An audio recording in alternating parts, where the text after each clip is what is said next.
Gilly. Sorry.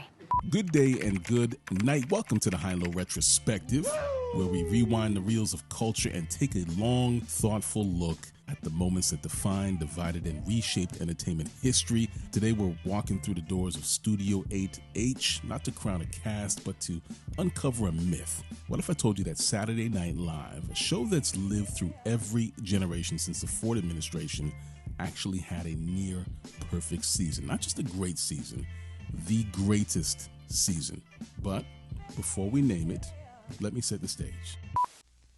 Television in the early 2000s was split between post-Friends hangovers, American Idol hysteria, and the rise of prestige cable drama. The Wire had just begun its run on HBO. Lost was starting to rewrite the rules of network narrative, and reality TV, well, it was eating up airtime like my kids with a bag of Sour Patch Kids. But on Saturday nights, NBC still belonged to Saturday Night Live, that strange, chaotic institution that could launch a presidential run or a movie franchise, depending on the sketch. Every season, cast members came and went. Some shows flopped, others flew, but through it all, SNL remained unpredictable. This is Chevy Chase. I was named that 2 days after I was born, but we don't want to stay on that, do we? No, we certainly don't. It's going absolutely. Dan Aykroyd. Hello, Dan. Hi. Hi, Dan. Jane Curtin. Jane. It's Garrett Morris. What's Garrett. happening? Gilda Radner. Gilda. John Belushi. Launched in 1975 by Lorne Michaels, Saturday Night Live was never meant to be what it became. It started out as a late-night experiment to fill Johnny Carson's weekend reruns, but with a cast of unknowns, Chase, Belushi, Radner, Aykroyd, and writers who understood counterculture comedy, it turned into a revolution.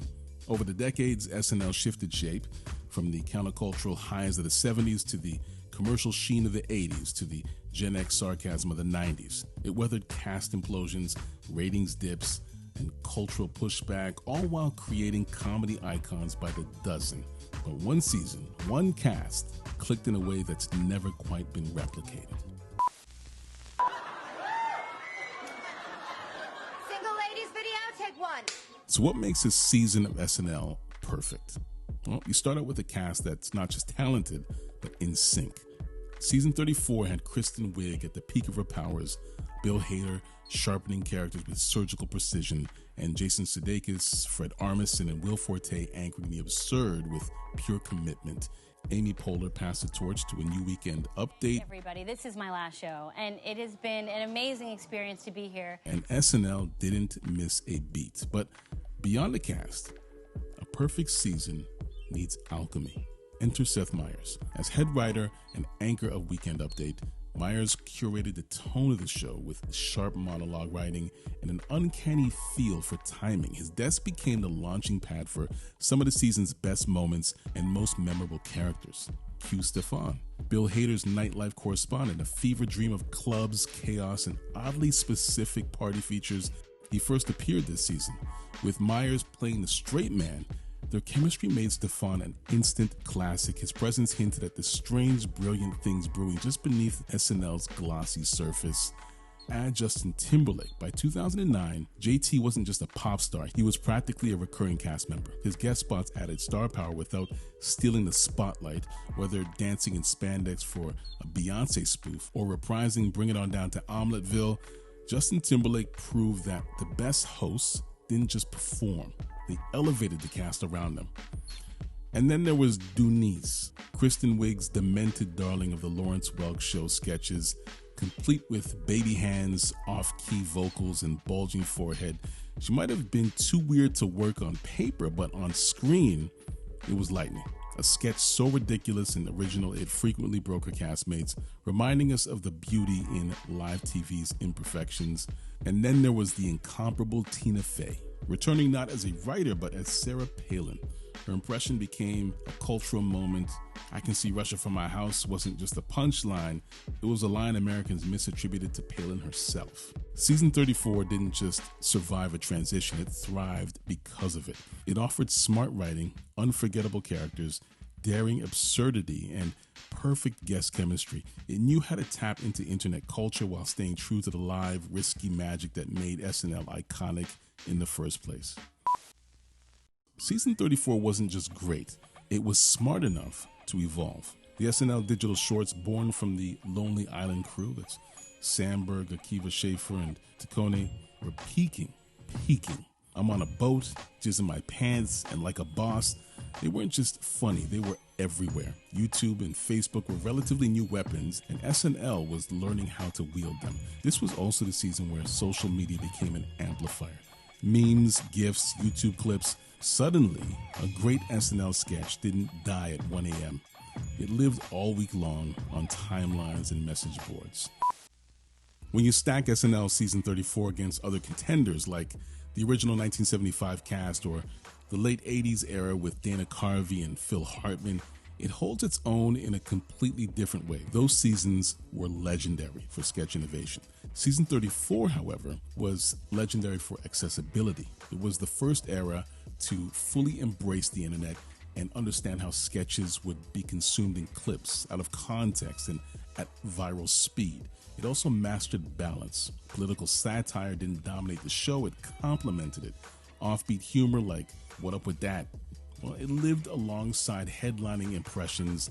The range was vast, and the batting average was shockingly high. No episode felt phoned in, no sketch felt like filler. And while many other seasons were carried by one or two standout cast members, season 34 thrived because it had an ensemble that knew how to play off of one another. Whether it was Bill Hader breaking as Stefan or Kristen Wiig stealing every scene as Denise, it wasn't just great for its time, it still holds up now. Season 34 of Saturday Night Live didn't just reflect the high point, it redefined one. It captured the rare moment when the writing room, the cast, and the cultural zeitgeist all aligned. It was a season that blended sharp political satire with viral absurdity. It delivered recurring characters that fans still quote today, Stefan, Denise, and the return of Dick in the Box with a wink and a smirk. It reminded us that SNL could still surprise us in the YouTube era, that it could produce sketches weird enough to break the cast, but polished enough to dominate Monday morning water coolers. And in Seth Meyers, the show found a quiet architect who helped stitch it all together with precision and wit. In many ways, season 34 set the bar for the modern SNL era. It proved that the show could survive cast shakeups, stay relevant in a rapidly shifting digital age, and still create the kind of comedy that lingers for years. Sometimes in the form of a gif, sometimes as a catchphrase, sometimes as a fever dream of clubs, puppets, and baby hands. So that's the High and Low Retrospective on season 34 of Saturday Night Live, the season that wasn't supposed to be the greatest, but maybe, just maybe, was, in my opinion. It didn't rely on nostalgia or gimmicks. It relied on chemistry, courage, and a cast that was both fearless and funny. Whether you were there for Tina Fey's Palin, Justin Timberlake's high-concept cameos, or Stefan's guide to New York's most unhinged nightlife, you were part of something special. And hey, in a show that's lived through nearly every decade of modern pop culture, sometimes it takes a season like this to remind us why SNL still matters. Don't forget to like, subscribe, tap the bell for more deep dives into the shows, seasons, and scenes that shape the way we laugh, listen, and remember. Until next time, stay sharp, stay nostalgic, and remember. And I can see Russia from my house.